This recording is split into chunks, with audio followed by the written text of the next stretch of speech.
आज दिनांक 20 मे 2025 आणि आजच्या या व्हिडिओमध्ये आपण पाहणार आहोत की पुढील काही दिवस महाराष्ट्रात हवामान कसं राहणार आहे आणि कोणत्या भागात किती प्रमाणात पाऊस पडणार आहे। ही माहिती प्रत्येक नागरिकापर्यंत आणि शेतकऱ्यापर्यंत पोहोचणं फार गरजेचं आहे। दिनांक 21 मे ते 25 मे पर्यंत संपूर्ण महाराष्ट्रात मुसळधार पावसाचं आगमन होणार आहे। हा पाऊस भाग बदलत पडणार आहे, म्हणजे थोडा थोडा करत सर्वच राज्यभरात पाऊस पडणार आहे।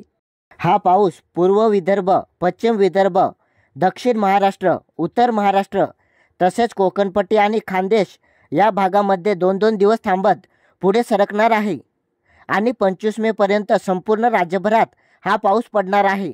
सर्वच शेतकऱ्यांनी आजपासूनच शेतीची सर्व कामे आटपून घ्यायची आहेत।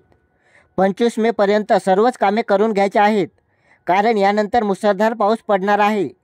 सर्वच गावातले ओढे नाले भरून वाहतील एवढ्या मोठ्या प्रमाणात हा पाऊस पडणार आहे। त्यामुळे जनावरांच्या पाण्याचा देखील प्रश्न मिटणार आहे। राज्यामध्ये सर्वात जास्त पाऊस सांगायचं झालं तर सर्वात जास्त पाऊस मुंबईमध्ये पडणार आहे। त्यामुळे मुंबईकरांनी 20 ते 25 मे दरम्यान सतर्क राहायचं आहे। त्यानंतर पुणे, कोल्हापूर, सातारा आणि कोकणपट्टी या भागात अतिवृष्टीची शक्यता आहे। कोकणात मुसळधार पावसाचा इशारा आहे। त्यामुळे महाराष्ट्रात देखील प्रत्येक गावामध्ये 30 मे पर्यंत किमान 4 वेळेस पाऊस पडण्याची शक्यता आहे। या पावसामुळे जमिनीत ओलावा राहणार आहे आणि लगेच मागून मान्सून येणार आहे। त्यामुळे पेरणीसाठी देखील फार अनुकूल वातावरण तयार होणार आहे।